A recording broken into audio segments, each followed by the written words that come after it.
back to it hopefully, Fergal, so do stay tuned for that and send in your tuppence worth to us, because certainly the National Consultative Committee on Racism and Interculturalism have been speaking about it in the last 24 hours, and I've been talking about this Irish website, so we're hoping to have a look at that website and what it's all about. Now, next Wednesday, Michael Jackson will be at the centre of one of the most controversial trials in years, and he's never denied befriending young boys, but the question of molestation has always been denied. So what is it like to be one of the young boys he befriended? Well, Terry George is one such, and he joins me now. Good morning to you, Terry. Hi, good morning, Orla. What age were you, Terry, when you met Michael Jackson, and what year was it? I was 13 years of age, and that's going back in 1979, so it's quite a while ago. Okay. How did you meet him? I had a very unusual hobby. I used to just go and knock on hotel room doors or stand in the lobby of a local hotel and the local television station and just interview any celebrities that came in. I mean, Michael Jackson was just one of many celebrities. He wasn't the Michael Jackson at the time because, of course, he was touring with his brothers, so it didn't make him like the big superstar that he is of today. I don't think parents would be recommending to their kids at the age of 13 to be doing that nowadays. No, I think everything has changed, in the last, 20 years or so. People just don't have the confidence in letting young children go about anyway, do they? And I think that, the world seems a crueler place these days. But certainly, as you said, 1979, different times, young boy in a hotel trying to get signatures off different stars and celebrities. You were a Michael Jackson fan, were you, at the time?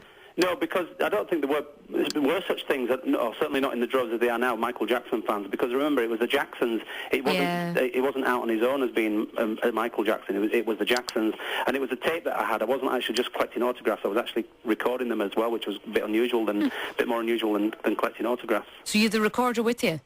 I haven't got it with me.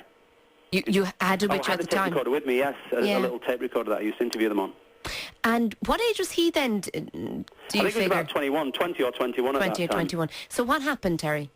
Well, I knocked on the door, and I found out what room he was in, knocked on the door, and I said, hi, I'm doing an interview for a hobby. Is there any chance I can do an interview with you? And he said, sure, come in. So I went into the room, and that was it. I did an interview with him. It lasted about 30 minutes. Then we became very friendly. I went back to see him on 2 other occasions, 2 days later as well, the next day and the day after. Skyping from school at that time, which wasn't very good. And why did you go back? Because you were intrigued by him? You were interested in him? He was so friendly, and we got on so well. And it was more friendly than any other stars that I'd interviewed. Yeah. And we swapped telephone numbers and addresses as well at that time. So that's when, after he'd left the hotel and he'd left the city, he kept in touch with me by telephone, and same when he went back to the States, he used to ring me from there as well. And all this time, when you said it to your parents and that, they probably just thought it was great that you had a star as a friend. That's it, exactly it, yeah. A celebrity who was a friend and an American as well, because being from America then was very, very special as well. So, it was, the whole thing was fantastic. So when did it turn sinister? Well, for me, it never turned sinister. It's in the sense that, I had one telephone conversation that I'd told some friends about over the years, quite early on, a handful of friends, and one of them leaked it to a newspaper, and the newspaper rang me and picked up on it. I declined to speak to them. It was the News of the World, in actual fact. Declined to speak to them because of the way they write their stories and how sensationalist it was going to be. And this was like 10 years, more than 10 years after I'd spoken to him and had these telephone conversations. So then it ran in another newspaper, which was a Mail on Sunday, which didn't sensationalise it as much. And from there, it all got blown out of proportion. But that was the conversation that you're referring to happened about a month and a half into our conversations that used to take place. And what did he say? What did he say? Yeah. Well, I've never really got into it in graphic detail on the radio. In all honesty, I'm a bit reluctant to at the moment. I think it's been well documented in the press. It's not something that I like bragging about or even talking about, to be honest. I'm happy to talk about the fact that I had a friendship with him, and so on. But to go into the graphic detail of the conversation, I don't feel too comfortable with. Right. And just to give a bit of context to it, though, presumably the conversation turned sexual from his angle. Did it? Well, yes, he talked about, something of a sexual nature, but then it didn't seem sinister, it didn't seem out of the ordinary, although I felt uncomfortable and awkward at the time. Looking back on it, maybe it did have different, it was for different reasons from what I thought it was then. I was just going to, if you met a 13-year-old boy now who said he had this conversation with someone that he, looked up to, or it doesn't even have to, it could be a friend, would you immediately ask questions about that person? Would you reckon, would you classify them as a paedophile? What would be your response now as an adult? Well, that's the other thing as well, isn't it? Paedophiles have become more in the press and in the media, and people understand what paedophiles are now. So, yes, I think that I would certainly question a 13-year-old boy talking to a boy over the age of 20 now, looking back. But if I was that boy of 13 talking to somebody who didn't feel much older than myself, then I wouldn't think it more... I wouldn't think that I'm talking to a paedophile here. I would probably think, it's a bit of an awkward situation. But given what he said to you, looking back now, Terry, like you said at the time, you felt uncomfortable.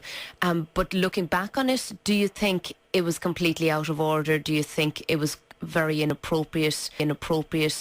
How do you... Well, in the light of the allegations that are made now, yes, I think it probably was inappropriate. I mean, and I try and say this to people, that if, for example, let's say I took you out to clubs and I was the most friendliest person to you and got you absolutely drunk for free, and we had a great time and it was a good laugh, and you went home and I went home, then if you read about me 5 years later in the paper or something, that what I did was taking people out for drinks, getting them absolutely drunk, and then having sex with them or something, you would then start thinking, oh, that's odd. At the time it didn't feel odd because he was buying me drinks and I thought it was just friendly, but maybe he had other reasons why he was buying me drinks, and maybe I would have been a person who was raped by him or something. Do you understand what I'm saying there? Did you meet Michael Jackson since then? I've met him, yeah. I met him again in 1983. I went back to see him in London. I'd lost contact with him because we got our telephone cut off, which we got a bill in for £350, the highest bill. I mean, we got quite a few large ones, but the highest was £350. We got our phone cut off. And I lost contact with him then. I used to ring him from outside my school from a telephone box. It's when telephone boxes used to take 2p, so it's going back, quite some years. And I used to reverse the charges to him, so that wasn't convenient. And he wasn't very happy about me reversing charges. And then he changed his telephone number, and the phone went off, and so on. So I couldn't contact him anymore then. He wasn't very happy with the reversing of charges. Good God, he must be a money grabbing as well as everything else. I don't think it was the fact of the money. I think it was the times, because you see, when he used to ring me at home, the times were like, middle of the night for us, and obviously it was their daytimes. But when I used to do the same, ringing back in from call boxes outside school in my school break, then that was like middle of the night for them. So, I was waking the family up. His sister would sometimes answer the phone. His father would sometimes answer, and so it wasn't very good that I was ringing him at a time that was inconvenient for him, really. How many phone calls do you think you had with him? Oh, God, there was hours of phone conversations. I'm talking literally hours. And did you ever record them, Terry? Yeah, I have had some recorded. Yeah, I've recorded some of them. And has the press taken those recordings and listened to them? Yeah, they listened before they ran the first story. They actually listened to one of the recordings. They listened to the tape, and they've still got the tape. All right. Did you go to the police ever about it? No, I've never felt I'd need to go to the police. I never felt it was something that, I've never felt a victim as the press have reported. I mean, I get lots of hits to my website, terrygeorge.co.uk, and people read the whole story, and I say clearly on there that I've never felt like a victim, and I wish the story had never come out. It was almost like, I would have kept it a secret for life, really, if a person hadn't leaked it, and it wouldn't have been something I'd been going to the police about. Just a couple of comments from our listeners. James was on.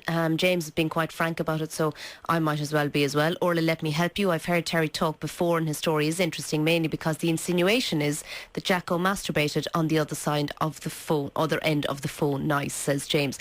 Is that the insinuation, Terry? Well, you can probably pick that up from a website because it does actually go into there. Okay. But yes, that's the insinuation, yeah.